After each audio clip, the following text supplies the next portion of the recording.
claro que é um absurdo o pênalti, claro que é um absurdo todo o cenário construído, claro que o Palmeiras está mandando na Federação Paulista de Futebol.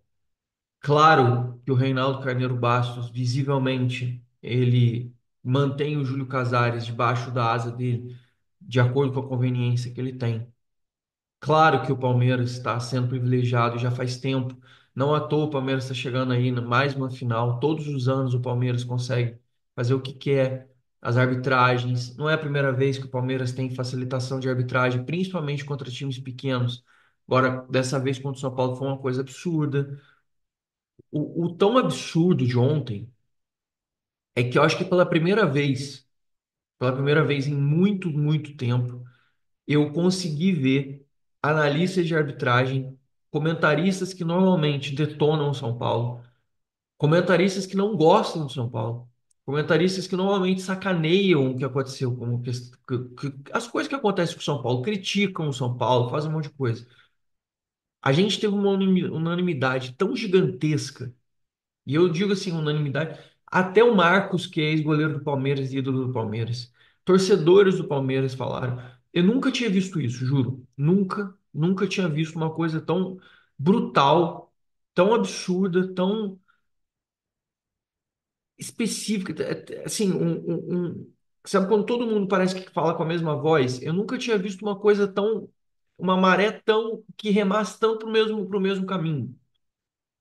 Tô tentando encontrar palavras aqui, porque eu não quero falar palavrões aqui, não quero usar palavras ruins aqui, porque, principalmente que a galera pede, e eu tô meio lento mesmo por causa da gripe. Aí você avalia, ontem quando eu vi aquele pênalti acontecendo, a primeira sensação que eu tive foi assim, cara, o VAR vai chamar, né? O VAR vai chamar, o árbitro vai olhar, e assim, a probabilidade dele cancelar esse pênalti é gigante, principalmente porque a TV estava falando que não tinha sido pênalti. E aí, rapidamente passando, você passa da Record, você passa pela Casa TV, aí você vai passando para as outras, pela TNT, e você percebe. E começou a ser nas rádios, começou a ser repetido, repetido. Só que o Flávio Rodrigues de Souza, ele foi tão decidido, ele queria tanto dar esse pênalti. Ele queria tanto que o pênalti fosse marcado. O cara estava a 33 metros de distância, mais ou menos, pela escala do campo. Ele queria marcar o pênalti. Ele estava afim de marcar o pênalti. E o VAR não chamar nem para ele olhar o lance, né, o timing que eles botaram, a velocidade do que o lance que eles estavam fazendo. A Federação Paulista demorou quase uma hora para disponibilizar o lance durante as transmissões, e quando eles disponibilizaram o lance, eles disponibilizaram um lance numa câmera diferente da que todo mundo tinha visto e numa velocidade diferente da que as pessoas tinham visto. E ainda assim, o Arboleda, ele se posiciona com o corpo, a perna dele está a 1,5 metro de distância do Vitor Roque, e o Vitor Roque deliberadamente se joga, deixa a perna, e aí a perna dele bate no zagueiro. Se todos os jogadores de futebol começarem a se lançar na bola e deixarem a perna e a perna bater no outro jogador e isso for um pênalti, o futebol está acabado. Você não vai ter mais jogo, você só vai ter penalidade. O que aconteceu ontem foi tão absurdo, o movimento de corpo do Vitor Roque se jogando e deixando a perna para que a perna batesse no jogador de São Paulo. A continuidade do lance, mas ele deu o pênalti na mesma hora, ele nem esperou a continuidade do lance, ele não esperou nada, ele queria dar o pênalti. Eu falei aqui ao longo da semana que achava que a gente tinha três opções: o Candansan, que é palmeirense assumido, a gente tem o Klaus, que é palmeirense assumido, e a gente tinha o Flávio Rodrigues de Souza.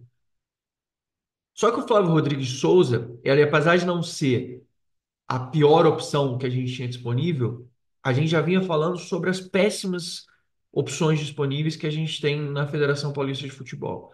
Edna, Daiane, Luiz Flávio de Oliveira, Candansan, Klaus, Flávio Rodrigues de Souza. O nível de arbitragem da Federação Paulista é uma coisa estarrecedora, é uma coisa completamente absurda. É assim, é de dar vergonha, porque você vê aqui em Portugal, eu vi as pessoas comentando sobre o lance. E os comentários são de vergonha completa. Fala assim, um pênalti absurdo, um pênalti que não existiu. E o pior, as pessoas falando que o VAR, ele nem chamou. Não dá para falar assim, ah, o VAR interpretou, o VAR achou, o VAR concordou com a decisão de campo, que são aquelas palhaçadas que as pessoas normalmente falam, né? Não teve nada disso. As pessoas estão continuando achando completamente absurdo. É um negócio completamente ridículo. É um negócio assim, a gente fala vergonhoso porque a gente está indignado, mas é um negócio do ponto de é um negócio que deixa você assim com vergonha. A gente fica com vergonha de ter visto um lance daquele e no primeiro momento a gente se revolta. Aí o São Paulo, o jogo mudou. O São Paulo teve que se abrir, o São Paulo teve que ir para jogo. O Palmeiras, que estava vindo em cima do São Paulo, estava montado para pegar o Palmeiras no contra-ataque. O São Paulo estava com outra formatação, aí o Palmeiras vem com outro ambiente, com gol no final do primeiro tempo. O São Paulo sai de campo revoltado, com jogadores de cabeça quente, nervosos, tendo que ir para cima do Palmeiras para buscar o resultado. E aí sim, a gente precisa dar uma parênteses na fala do que a gente está dizendo aqui sobre a arbitragem, sobre o São Paulo ser cachorrinho da Federação Paulista, sobre a Federação Paulista tá cagando na cabeça do São Paulo e o São Paulo tá aceitando isso passivamente.